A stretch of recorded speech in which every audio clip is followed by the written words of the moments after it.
Investigative and critical journalism is targeted everywhere on the planet, by all means.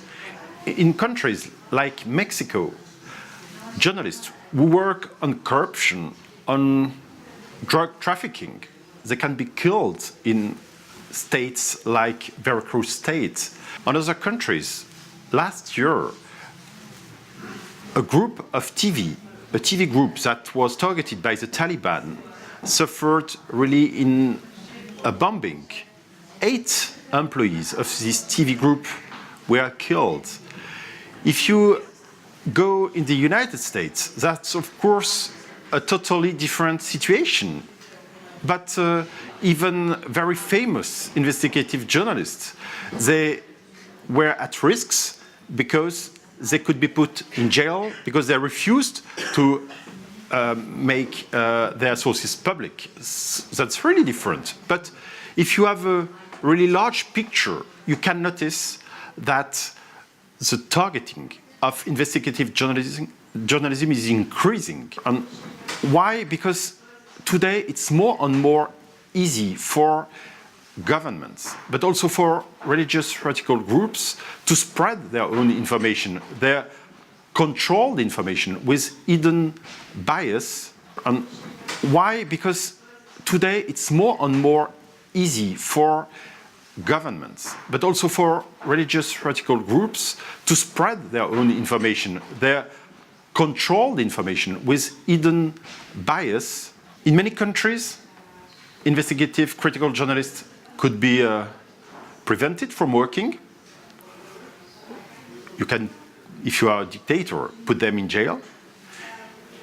In some democracies, or so-called democracies, you can put them behind invisible bars in invisible prisons, and that's also a risk.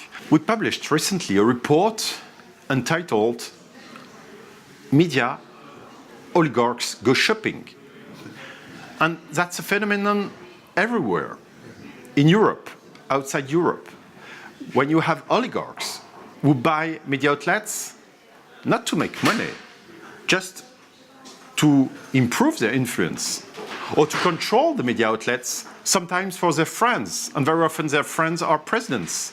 And in countries, you have sometimes visible prisons, like in Turkey, for instance, with so many journalists in jail, but also invisible prisons, where so many oligarchs buy media outlets just to be cool with the president, just to control the media for him. And it happens in many countries. Let's talk about Turkey. You have launched a campaign here in February, a worldwide campaign on the Turkish issue. Describe to me the journalistic problems in Turkey. I will tell you when we really launched a campaign about Turkey. It was exactly 9 days before Erdem Gül was put in jail. It was in Strasbourg, in the capital of Europe, and we gave that day the Press Freedom Award by Reporters Without Borders to Cumhuriyet. The editor-in-chief, Can Dündar, came to receive this award on behalf of Cumhuriyet. And he said something really important. He said that from his office at Cumhuriyet headquarters in Istanbul, there were 2 windows. One window was towards the cemetery, the other one toward the Justice Palace. And he said, unfortunately, 2 places where journalists are too frequently in Turkey. And just 9 days after this speech, Erdem Gül and the Cumhuriyet editor-in-chief were put in jail.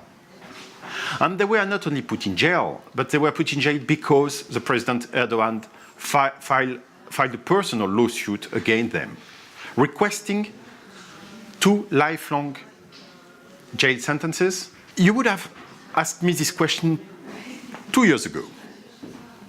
Is there pluralism in Turkey? Is there an open civil society? I would have answered, yes, of course. And today, 2 years later, we have to notice that this pluralism disappeared almost totally disappeared.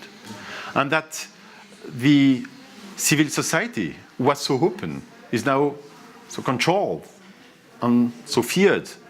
So what happened in 2 years? Journalists in Turkey were put in jail. And the first ones, no, they were not the first ones, because there were other journalists in jail before. But the first ones in this period were Erdem Gül and Can Dündar. It was the first very strong attack by Erdogan against those 2 journalists, because they published revelations about the delivery of weapons by the Turkish secret services to Islamist groups in northern Syria. And the fact that 2 journalists made such revelations in a Turkish newspaper, in a famous one, the much older one, it was such a shock for Erdogan that he decided to fight back, but to fight with means that cannot be accepted, trying really to have those 2 journalists put in jail for life. The main media outlets are now owned by owners who fear the reactions of Erdogan. And step by step, with more and more journalists in jail, more and more journalists fired, more and more TV channels with the satellite signal suddenly cut, Erdogan succeeded to reduce pluralism in this country. And what happened here is unfortunately a lesson of what could happen in other countries. And step by step, Turkey has become like another China. You do not know what will happen to you. You do not know if it will be very long or if you could be jailed this afternoon. So that's so difficult for journalists.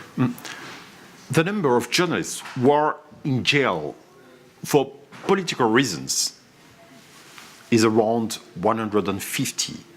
Among them, we decided, of course, to investigate specific cases, and we are able to say that at least 40 of them are in jail not only for political reasons, but for journalistic reasons. For the other ones, we cannot say. We have to investigate. But that's to say that they are in jail just because they are doing their jobs, not because they can be considered as political opponents.